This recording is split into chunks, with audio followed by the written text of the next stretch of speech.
June 6, 1944. For 17 hours. Omaha Beach, Normandy, France. A Higgins boat slams against a steel hedgehog hidden beneath the tide. The ramp shudders. Machine gun fire rips the dark apart. Tracers stitch the surf in violent red lines. Salt water and diesel fumes mix with cordite. A corporal from the 1st Infantry Division grips the cold steel of his M1 Garand. Boots submerged, heart hammering as MG-42 rounds crack overhead from the bluffs. Above him, concrete stares down like a cliff carved by obsession. Inside, wider stands a 62. A German gunner adjusts his elevation wheel. Fell grouse sleeves brush against damp bunker walls. The embrasure frames the shoreline like a rifle scope. He squeezes the trigger. The MG-42 chatters at 1,200 rounds per minute. Belts feed. Brass casings spill. Below, men fall in the surf before they ever touch sand. The Atlantic Wall was supposed to make this impossible. From the fjords of Norway to the Bay of Biscay, nearly 2,400 miles of reinforced concrete stretched across occupied Europe. Casemates, towbrooks, artillery batteries buried under meters of steel-reinforced cement, beach obstacles seated like iron thorns. Field Marshal Erwin Rommel had ordered stakes angled toward the sea, each tipped with teller mines. He called it a hedgehog field. He meant a slaughterhouse. Weeks earlier, Rommel walked these beaches himself, his boots pressed into sand as he studied tide charts and landing diagrams. He knew the Allies would come. He believed the only chance to defeat them was to destroy them in the first hours, at the waterline. If they broke through, Germany would lose the West. So concrete multiplied. At Pointe du Hoc, 6 155mm guns pointed toward Utah and Omaha. At Long-sur-Mer, naval artillery peered across the channel. At Calais, entire batteries waited for a phantom invasion. Organization Todt poured millions of cubic meters of cement into bunkers with 2-meter-thick roofs designed to shrug off naval bombardment. It looked invincible on maps. But maps are clean. War is not. At 5:30 hours, offshore in the gray dawn, the battleship USS Texas opens fire. 14-inch shells arc overhead. The concussion punches through the morning mist. Seconds later, earth and concrete erupt along the bluffs. Naval gunfire support from cruisers and destroyers joins in, targeting known strong points plotted by Allied reconnaissance. Inside one casemate, dust rains from the ceiling. The German gun crew coughs as the ventilation system clogs. A loader wipes grit from a shell casing. They were told these bunkers could withstand anything short of a direct hit. They were told the Atlantic Wall was impregnable. Outside, a shell lands short, sending a column of sand skyward. The illusion begins to crack. The Atlantic Wall was a defensive masterpiece on paper. Interlocking fields of fire, pre-sighted artillery, mines layered in depth, but it was static, fixed, dependent on the assumption that the enemy would behave predictably. The Allies had no intention of doing so. In the months before D-Day, Allied planners under General Dwight D. Eisenhower had studied every contour of Normandy, aerial reconnaissance, French resistance reports, sand samples secretly collected by frogmen. They cataloged bunker positions and measured gradients. They rehearsed amphibious assaults on English beaches that resembled Omaha and Utah. Meanwhile, Operation Fortitude deceived German high command into believing the main invasion would strike Pas-de-Calais. Fake radio traffic, inflatable Sherman tanks, a phantom army under General George S. Patton. German panzer divisions waited north, guarding against a blow that would never come. The Atlantic Wall was built to stop an invasion. It was not built to withstand deception. Back on Omaha, the first wave disintegrates. Company E of the 16th Infantry Regiment is pinned behind a low shingle bank. Bangalore torpedoes are dragged forward under fire to clear wire. Engineers fall mid-stride. Medics crawl through red surf. Destroyers edge dangerously close to shore, firing point-blank into the cliffs, their captains ignoring protocol to save men trapped below. Above, some German positions are already isolated. Naval bombardment has severed communication lines. Field telephones lie dead in sand-filled trenches. Orders do not reach every strong point. Some commanders fire blindly. unsure what unfolds beyond their sector. Rommel is not even in Normandy that morning. He is in Germany, celebrating his wife's birthday, convinced poor weather has postponed any invasion attempt. Concrete cannot think. Concrete cannot adapt.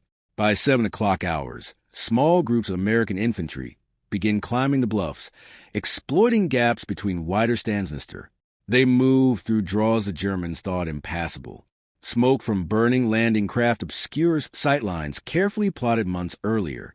The Atlantic Wall remains massive, silent, imposing, but in its silence lies a flaw. It depends on rigidity in a war that rewards fluidity. As the tide rises and the beach narrows, a lieutenant from the 5th Ranger Battalion looks up at Pointe du Hoc's cliffs and whispers the order to advance. Somewhere beyond those guns, the entire invasion hangs in the balance, and the concrete fortress is about to face something it was never designed to endure.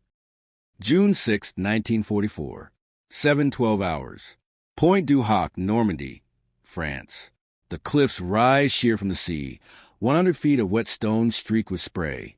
Below, landing craft circle in chaos, engines coughing in the swell. Above, German silhouettes move against the sky, rifles slung, grenades ready. The guns that threaten Omaha and Utah sit somewhere beyond the crest, silent for the moment, but lethal. Lieutenant Colonel James Earl Rudder of the 2nd Ranger Battalion shouts, "Into the wind!" Grappling hooks arc upward. Ropes slap against rock and fall back into surf. A second volley catches. Ladders borrowed from London fire brigades scrape against the cliff face. Swaying as Rangers begin climb. Machine gun fire rakes downward. A Ranger loses his grip and vanishes into foam. Another keeps climbing, boots searching for cracks. Fingers numb from cold seawater. You can almost feel the limestone cutting into palms, the weight of gear dragging at shoulders. Above, a German soldier leans over the edge and fires his Car 98K straight down. Naval destroyers offshore pivot their guns higher, shells screaming overhead to suppress the cliff line. One round detonates near the crest, showering the rim with debris. For a second, the German fire slackens. It is enough. Rangers haul themselves over the lip, rolling onto cratered earth torn apart by preliminary bombardment. The terrain is lunar. Bomb craters overlap, swallowing trenches and pathways. The concrete casemates meant to house the 6 155mm French guns stand shattered at the edges, but the guns themselves are missing. Rudder knows a mission: destroy those artillery pieces before they can fire on the beaches. He moves inland with a handful of men, skirting around the blasted bunkers. Smoke drifts across the plateau. A German counterattack forms somewhere in haze, but the Rangers push through hedgerows and muddy tracks until they find them, not in their casemates. Hidden in an orchard, 5 of the long-barreled guns sit camouflaged beneath netting, pointed toward the sea. Their crews are absent, likely manning defensive positions along the cliff. The Atlantic Wall, designed to be immovable, has shifted its teeth slightly inland. Sergeant Leonard Lommel wastes no time. Thermite grenades are pulled from packs. One by one, he drops them into the elevation mechanisms and breach assemblies. White-hot sparks erupt, metal hisses and melts. Within minutes, the guns are useless. Concrete remains intact behind them, but its purpose has already been undermined. Back at Omaha, the situation is still desperate. The 29th Infantry Division fights for survival beneath bluffs bristling with wider Stansnister. German strongpoints, numbered and mapped, were designed to overlap fields of fire, so no stretch of sand was safe. Yet smoke, wreckage, and uneven terrain distort those fields. Dead zones appear where planners saw none. A destroyer, USS McCook, edges to within 1,000 yards ashore, so close that sailors can see individual figures scrambling up the cliffs. Her 5-inch guns fire directly into a fortified position that has pinned down dozens of men. The bunker's concrete walls withstand near misses, but a direct hit collapses its firing slit. Inside, the German crew is stunned. Dust fills lungs.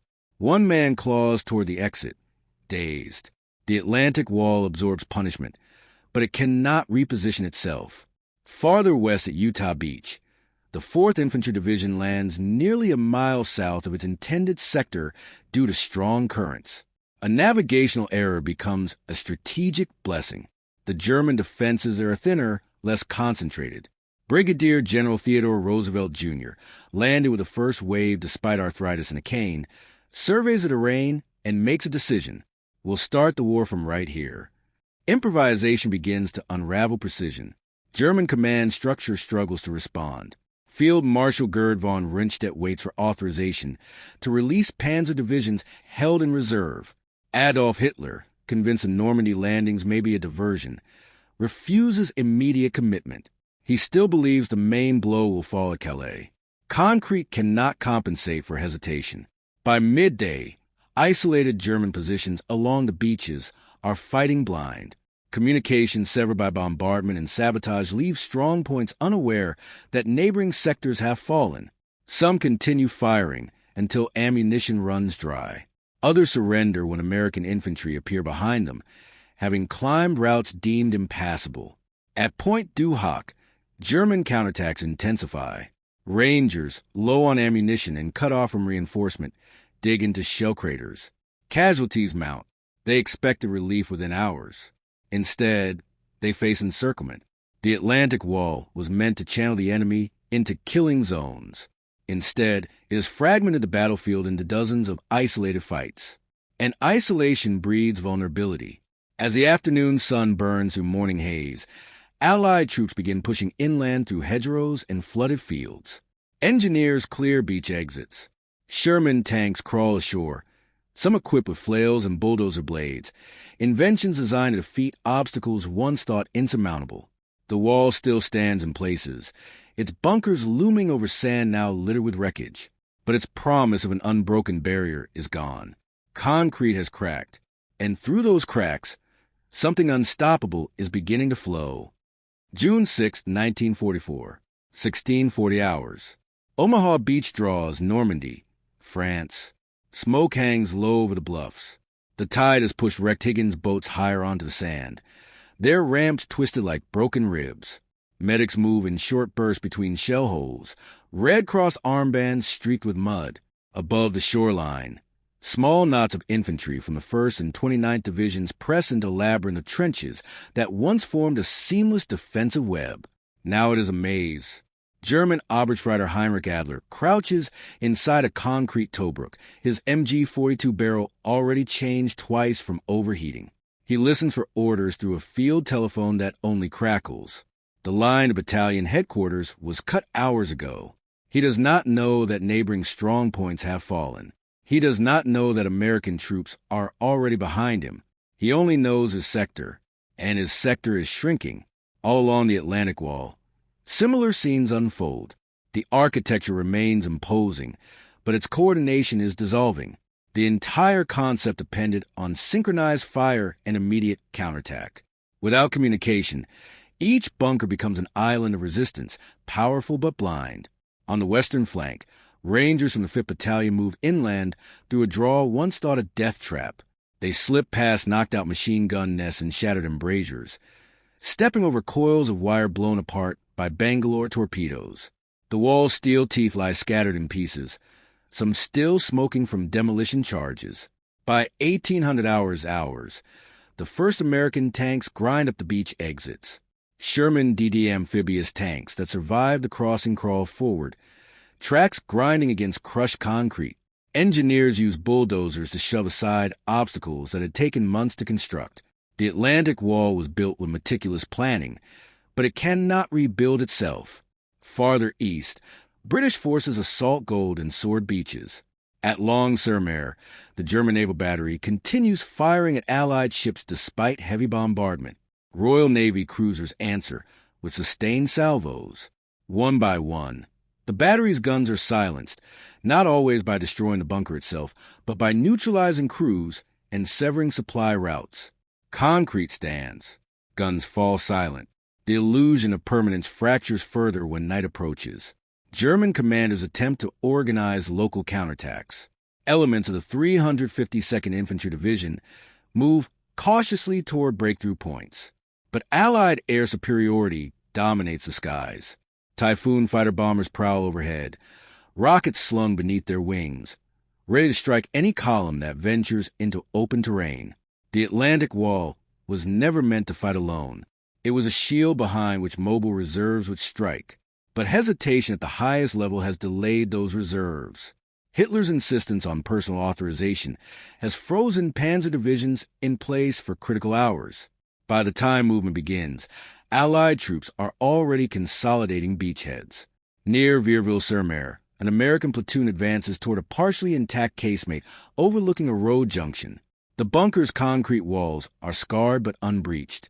Instead of frontal assault, a small team circles through hedgerows and approaches from the rear. A satchel charge is pressed against a ventilation shaft. The explosion does not level the structure. It suffocates it. Inside, smoke and debris choke the defenders, forcing surrender. The bunker becomes a shelter for the very men it was built to kill. Elsewhere, German artillery crews struggle to relocate guns from pre-surveyed positions. The wall's design assumed fixed arcs of fire aimed at predictable landing zones. But Allied units have spread laterally, exploiting weak seams between sectors. Pre-calculated firing data no longer matches reality. A battery commander stares at his range tables and realizes the enemy is not where he expected. The sea that morning had seemed like a boundary. Now it is a highway. Throughout the night of June 6th, engineers work under intermittent shell fire to clear additional exits. Supply dumps begin to form behind the beaches. Jeeps, ammunition trucks, and field ambulances pour ashore. The Atlantic Wall's greatest weakness emerges in the darkness. It cannot stop momentum once the foothold is secure. In the early hours of June 7th, German reinforcements finally approach some sectors. But Allied positions are no longer confined to sand. They are dug into orchards, hedgerows, and villages beyond the reach of coastal bunkers. The wall has been bypassed in dozens of places, rendered strategically obsolete in less than 24 hours. Yet pockets of resistance persist. At Pointe du Hoc, the Rangers remain isolated, holding against repeated counterattacks with dwindling ammunition. Their radios barely function. Casualties lie in cratered ground beside them. They were meant to neutralize artillery and be relieved swiftly. Relief has not come. The Atlantic Wall still exerts pressure where it stands intact. Snipers remain hidden in observation posts. Mortar fire harasses advancing infantry. But the defensive line no longer behaves as a cohesive organism. It is fracture reactive and increasingly surrounded. You can almost sense the shift in gravity. What was designed as an unbreakable barrier has become a series of fortified tombs, each cut off from the next. As dawn approaches on June 7th, American units push farther inland, linking beachheads that hours earlier seemed isolated. The wall looms behind them, silent and battered. Its concrete is still thick, its steel still heavy, but its purpose is dissolving with every step forward. And deeper inside Normandy, the real battle is about to begin. June 7, 1944, 5:58 hours. Inland from Omaha Beach, near Colleville-sur-Mer, Normandy, morning mist clings to the hedgerows like breath held too long. Dew beads on rifle barrels. The sound of the sea is distant now, replaced by the metallic clank of entrenching tools and the low murmur of men who survived yesterday. Behind them, the Atlantic Wall still scars the coastline. Ahead lies a bocage, a maze of sunken lanes and earthen embankments that swallows entire platoons. Private First Class Daniel Mercer of the 116th Infantry Regiment crouches beside a hedgerow, peering through a gap blasted open by a Bangalore torpedo. Yesterday he fought for sand. Today he fights for fields measured in yards. Somewhere beyond the next tree line, elements of German 352nd Infantry Division regroup. The wall was supposed to prevent this moment. German doctrine envisioned a decisive clash at the shoreline.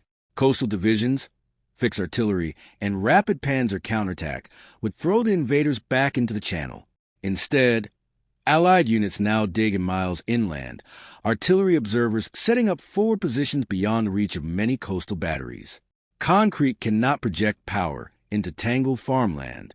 At 6:15 hours, an American 105 mm howitzer battery begins firing from a newly secured orchard. Shells arc eastward toward suspected German assembly areas.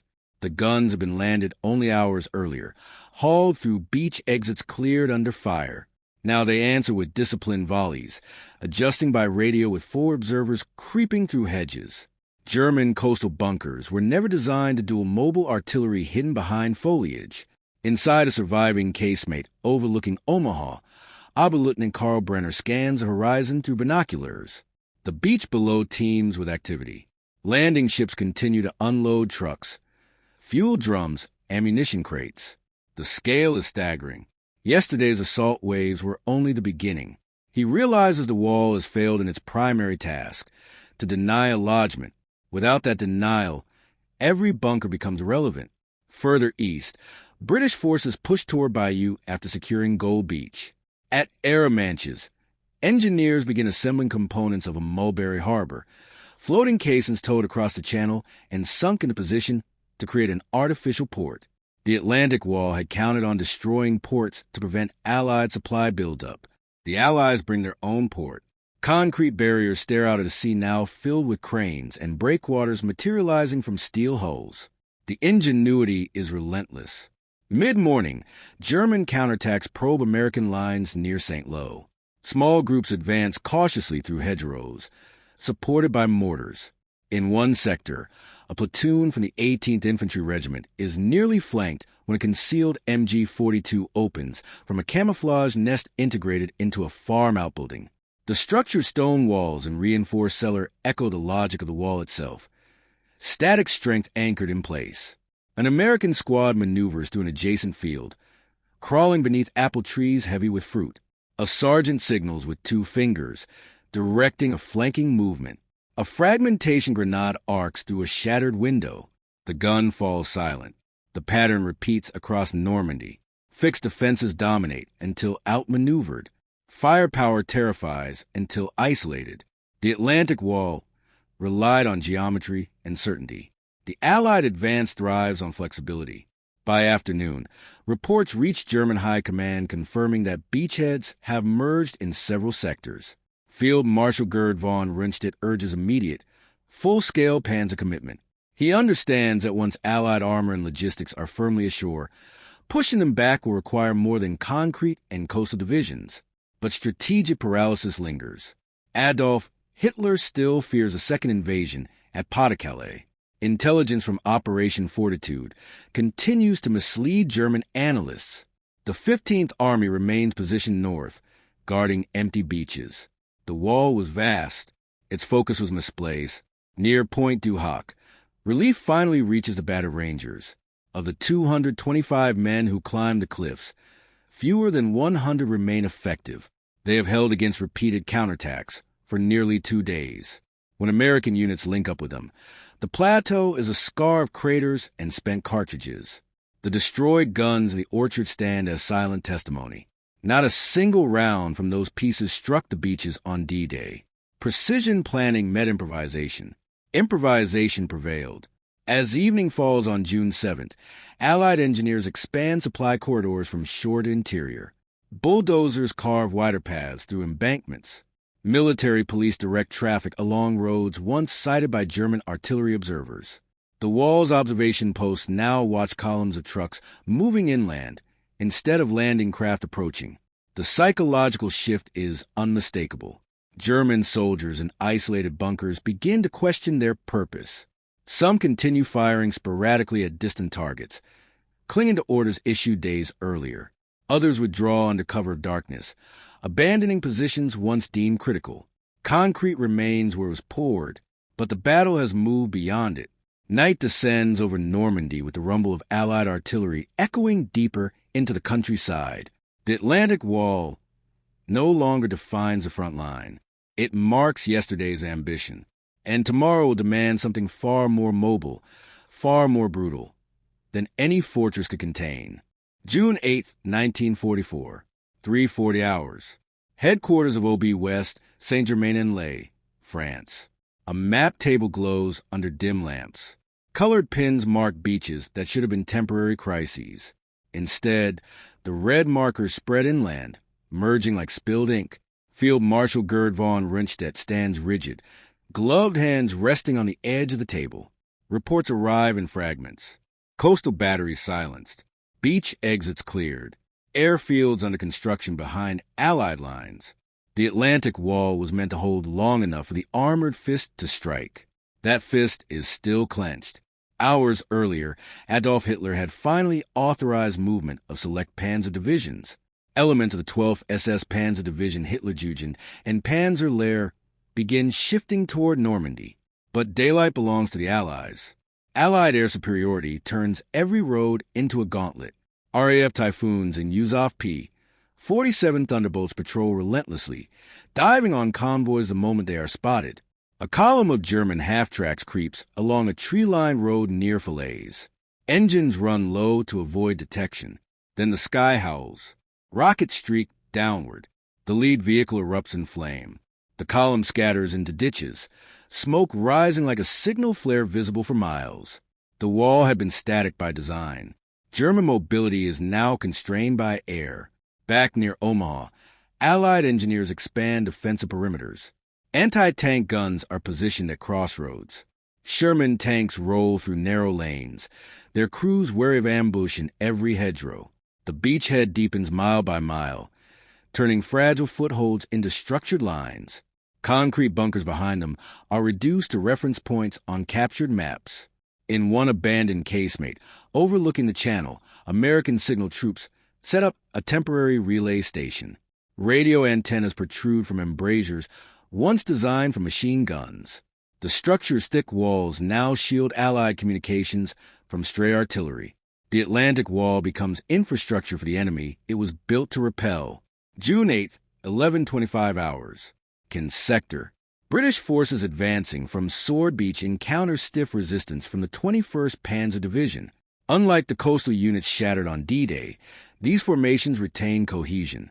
Mark IV tanks maneuver through villages south of Caen, trading fire with British Shermans and anti-tank guns. Here, the conflict shifts from assault to attrition. Yet even in these engagements, the original premise of the wall falters.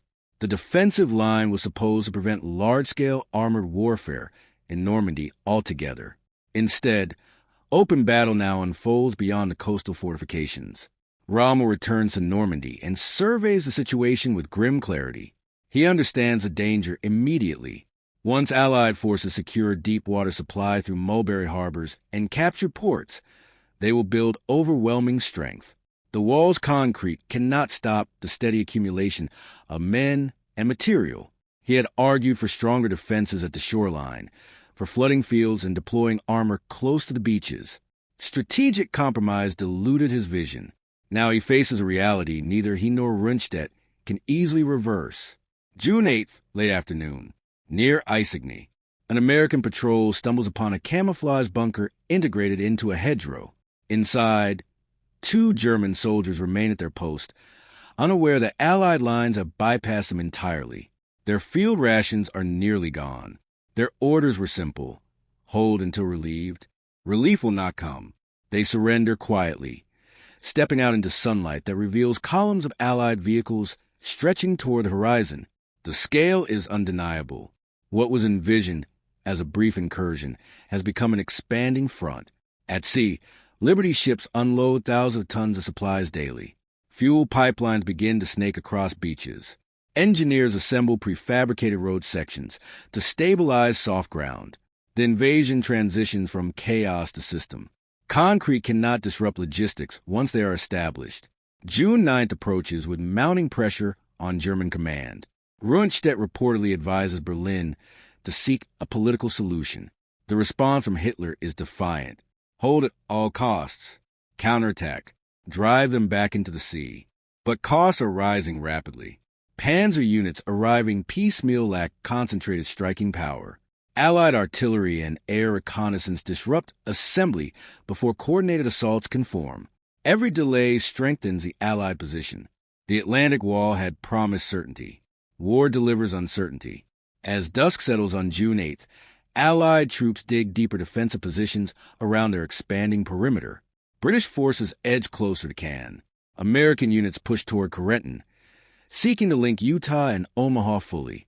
Each connection tightens a noose around fragmented German defenses. Behind the front lines, abandoned bunkers stand silent, their steel doors ajar. The sea crashes against obstacles that now serve no purpose. Mines still lie buried beneath sand, but the decisive struggle has shifted miles inland. The wall was a symbol of permanence. The battlefield is fluid. In the coming days, German commanders will attempt localized counterblows, desperate thrusts to fracture the beachheads before Allied momentum becomes irreversible. Yet time itself has begun to favor the invader. The concrete barrier that stretched across Europe has failed in its fundamental mission, and the window for reversal is closing with every passing hour. June 10, 1944. 6:10 hours. South of Corentin, Normandy. Fog lies thick over flooded fields, muffling the distant thud of artillery. American paratroopers from the 101st Airborne Division move along a raised causeway, boots splashing through shallow water that reflects a pale morning sky. The Atlantic Wall is now miles behind them, a distant memory of concrete and surf. Here, the war is measured in hedgerows and crossroads. Corentin is a hinge. If the town holds, Utah and Omaha remain divided. If it falls, the beachheads become one continuous front. German Fallschirmjäger from the 6th Parachute Regiment dig in along stone farmhouses and sunken lanes. Unlike the coastal garrisons, these troops are seasoned, disciplined, and mobile. They do not rely on bunkers. They rely on concealment and sudden violence. At 7:30 hours, American artillery begins a rolling barrage toward the outskirts of Corentin. Shells detonate among barns and tree lines, shaking slate roofs loose. Paratroopers advance in short rushes, M1 carbines tight to their chests. Every hedgerow conceals a potential ambush. The Atlantic Wall had been engineered geometry. The bocage is organic chaos. German machine guns erupt from a concealed position behind a thick earthen bank. The fire pins an American platoon flat against a muddy causeway.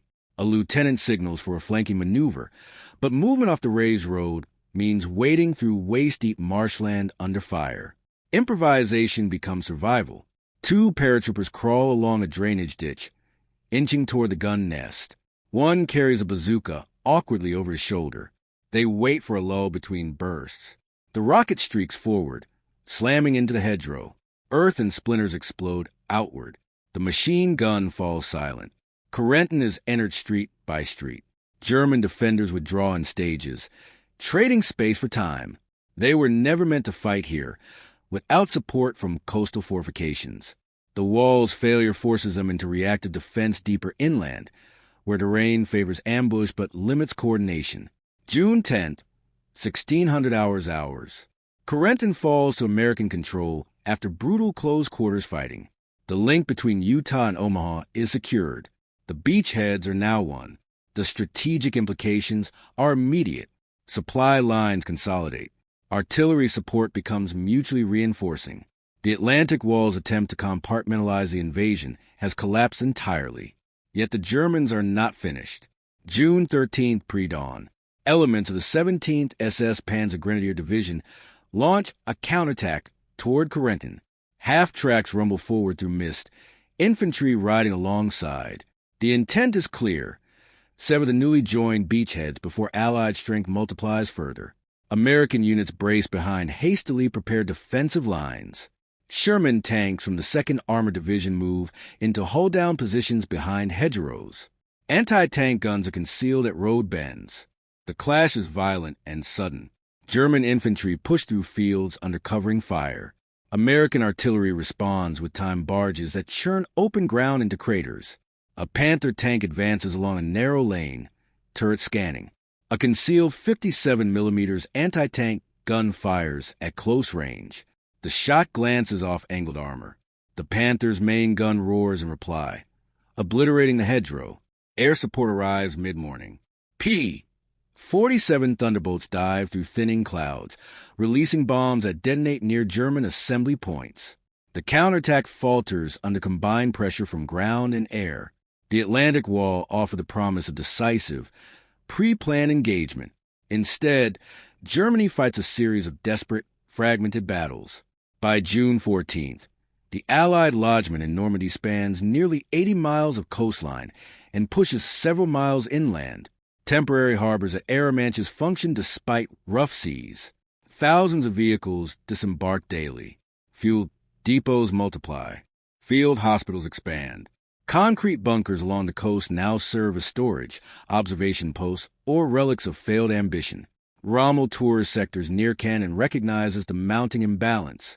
He argues for flexible defense and withdrawal to shorter lines, but political directives from Berlin demand holding ground. The wall, once a forward shield, becomes a psychological chain anchoring German strategy to static positions. Meanwhile, Allied engineers innovate continuously. Bulldozer tanks carve gaps in hedgerows. Infantry coordinate with armor in close quarters, learning tactics to counter bocage ambushes. Adaptation becomes routine. Every day strengthens the invasion. Every delay weakens the defense. June 15th, dusk. An American patrol pauses atop a ridge overlooking the channel. From this distance, the coastline appears calm. The Atlantic wall is barely visible, a thin line against the sea, yet its failure echoes loudly. It consumed vast resources, labor, and faith. It promised security through immobility. It underestimated deception, air power, and relentless logistics. The war in Normandy is no longer about breaching concrete. It is about breaking an army. And the deeper the Allies push inland, the clearer it becomes that the wall's collapse was not merely tactical. It was the unraveling of an entire defensive philosophy. Beyond the hedgerows, German commander prepare for a prolonged struggle around Cannes and St. Lo. The next phase will test endurance, not fortification. And endurance favors a side that can replace its losses faster than concrete can ever be poured. June 18, 1944, 14:20 hours. Over the channel approaches to Normandy. Dark clouds roll in from the west. The sea turns violent, waves hammering the fragile artificial harbors off Arromanches and Omaha. Wind lashes anchored vessels, cables strain, pontoons grind against one another with metallic groans. For a moment, nature threatens what German concrete could not. The storm intensifies through the night. Mulberry, the American artificial harbor off Omaha Beach, begins to break apart under relentless surf. Sections tear loose. Caissons shift. Barges capsize. By dawn, much of it lies twisted and unusable beneath churning water. German commanders take brief comfort. Perhaps the sea will finish what the Atlantic Wall failed to do. But the British Mulberry at Arromanches survives, battered yet functional. More critically, Allied beachmasters adapt instantly. Ships begin unloading directly onto beaches during calmer intervals. Logistics reroute. Engineering teams salvage what they can and shift priorities without paralysis. Concrete shattered in hours of assault. Logistics flex under a storm. June 19th, inland near St. Lo. American infantry prepare for another push through dense bocage. The hedgerows rise like earthen fortresses, some 5 feet thick, reinforced by roots and stone. German defenders exploit every fold in terrain, transforming farmland into a layered defense far more effective than coastal bunkers ever were. An American captain studies aerial reconnaissance, photographs spread across the hood of a Jeep. He marks suspected machine gun nests and anti-tank positions. This is no longer about storming fixed guns facing the sea. It is about slicing through a living maze defended by soldiers who know the ground intimately. The Atlantic Wall was visible. The bocage conceals. On June 20th, German artillery from positions south of Kinchel's British lines repeatedly. The city remains contested, a focal point of stubborn resistance. The 12th SS Panzer Division fights with tenacity, using rubble and narrow streets to negate Allied armor advantages. Yet even here, the broader imbalance grows. Allied aircraft dominate daylight skies. Supply convoys stream from beaches to forward depots. Fresh divisions rotate into the line. German replacement arrives sporadically, often under strength and exhausted from travel under constant air attack. The wall had assumed parity in time. Time now favors the invader. June 23rd, 8:45 hours. An American armored column halts near a crossroads cratered by artillery. Engineers attach improvised steel prongs to Sherman tanks, devices designed to rip through hedgerows without exposing vulnerable underbellies. The adaptation spreads quickly across units. Soon, tanks punch unexpected corridors through what had been natural fortifications. Innovation accelerates. German units find their carefully prepared ambushes bypassed or crushed by sudden armored thrusts emerging where none were expected. Far to the west, at Cherbourg, German coastal fortifications still stand formidable. Heavy guns remain intact, but the city is increasingly isolated. American forces encircle it methodically, cutting roads and rail lines. Once again, the Atlantic Wall's static strength proves insufficient without mobile relief. June 26, Cherbourg falls after intense urban combat. Its port facilities are heavily damaged by German demolition teams, but Allied engineers immediately begin repairs. The strategic value is undeniable. Deep water capacity will soon supplement beach unloading, multiplying Allied sustainment capability. Concrete could delay. It could not prevent encirclement. By late June, the Normandy front stretches wide and deep. Allied forces prepare for Operation Cobra, a concentrated breakout aimed at rupturing German lines near St. Lo. The prelude builds quietly. Ammunition stockpiles grow. Airfield behind the front hosts increasing numbers of bombers. German intelligence senses pressure, but struggles to pinpoint the decisive blow. The Atlantic Wall had been a singular, visible project. The Allied buildup is diffuse, concealed within orchards and camouflage depots. June 30th, twilight. A German officer stands atop a damaged bunker overlooking Omaha Beach. He surveys a coastline transformed beyond recognition. Where once stood obstacles and interlocking fields of fire, now cranes unload cargo. Roads pulse with traffic. Anti-aircraft guns guard supply dumps.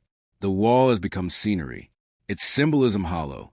The officer removes his field cap and wipes dust from his brow. He understands what many in high command resist admitting. The decisive moment passed on June 6. Everything since has been an attempt to compensate for that failure. In early July, Allied artillery intensifies bombardment along key sectors. The ground trembles continuously. German divisions, already worn thin, brace for impact. They fight with skill and courage, but courage cannot manufacture fuel or replace shattered formations at the required pace. The Atlantic Wall was conceived as a monument to permanence, a barrier of reinforced certainty stretching across occupied Europe. Instead, it stands as evidence of strategic miscalculation. The Allies did not merely breach it, they rendered it irrelevant. Now, as preparations for breakout near completion, a different kind of storm gathers, not from the sea, but from the air. And when it breaks, it will carry the war far beyond the beaches where concrete once promised security. July 25, 1944, 9:38 hours. West of St. Lo, Normandy, the sky splits open. More than 1,000 American heavy bombers roar overhead in tight formation, silver bodies glinting between breaks and cloud cover. B. 17 flying fortresses and B. 24 liberators release their payloads in staggered waves. The earth below convulses as high explosive bombs detonate across a narrow front, held by exhausted German divisions. Operation Cobra begins not with infantry, but with annihilation from above.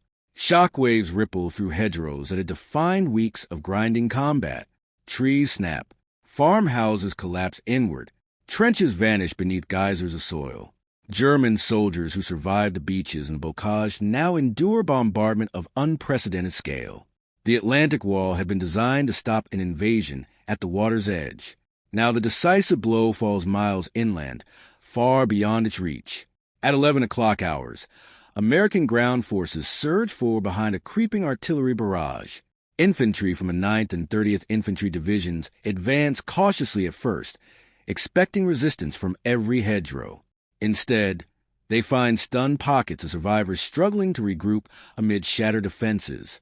Sherman tanks equipped with hedgerow cutters punch through embankments, bypassing obstacles that once stalled entire companies. Communication lines among German units are severed. Command posts lie buried under rubble. The carefully layered defensive web begins to unravel. By mid-afternoon, a rupture opens in the German line near Marigny.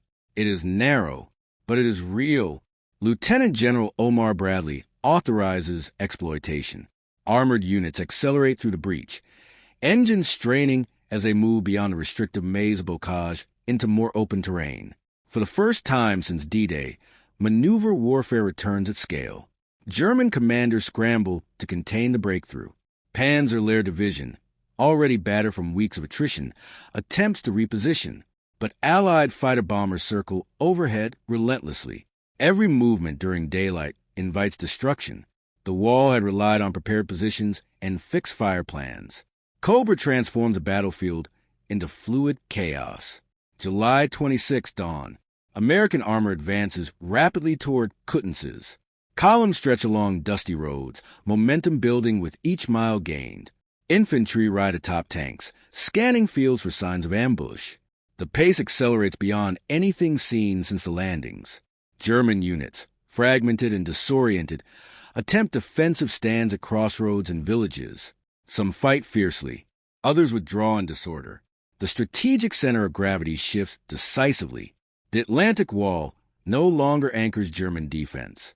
It is irrelevant to events unfolding dozens of miles inland. By July 28th, the breach widens into a corridor. Allied forces pour through. General George S. Patton's Third Army becomes operational, pivoting south and west with aggressive speed. Brittany lies exposed. Supply lines extend but remain functional, sustained by ports and beaches secured weeks earlier. Concrete cannot respond to maneuver. It cannot adapt. August 1st, 1944. Patton's columns sweep across western France, capturing towns with startling velocity. German high command orders counterattacks near Mortain in a desperate attempt to cut the Allied corridor. For a brief moment, armored clashes rage amid rolling hills. But Allied air power dominates the engagement. Jabos descend on advancing German armor, rockets striking from above. The counteroffensive stalls. The initiative remains firmly with the Allies. Mid-August, the Falaise pocket forms as American, British, Canadian, and Polish forces converge, encircling substantial elements of German 7th Army and 5th Panzer Army. The trap tightens over days of ferocious fighting. Roads clogged with destroyed vehicles. Columns attempting escape are bombed relentlessly from air and shelled from surrounding heights. The encirclement becomes catastrophic for Germany. Tens of thousands are killed, wounded, or captured. Equipment losses are staggering. The once formidable defensive posture in Normandy collapses entirely. The Atlantic Wall had consumed immense resources in steel, concrete, and labor. Yet it was mobility, deception, air superiority, and relentless logistics that determined the outcome. By August 25th, Allied forces liberate Paris. Crowds flood streets in jubilation as German occupation ends in the capital. The war in Western Europe enters a new phase, one defined by pursuit rather than beachhead survival. Far behind the advancing front, remnants of the Atlantic Wall remain scattered along coastlines. Bunkers stare out at empty horizons. Rusting obstacles protrude from sand where waves continue their indifferent rhythm. They are monuments now. Monuments to a belief that static fortification could substitute for strategic flexibility. That concrete could compensate for misjudged intelligence. That rigidity could defeat adaptability. It did not. The Allied invasion succeeded not because the wall was weak in material, but because it was strong in the wrong dimension. It faced the sea while the decisive struggle unfolded in depth, in airspace, in logistics, and in the will of soldiers pushing beyond the surf. Concrete endures, but war evolves. And in Normandy, evolution shattered obsession, proving that even thousands of kilometers of reinforced certainty cannot withstand an opponent willing to innovate, endure, and press forward without pause.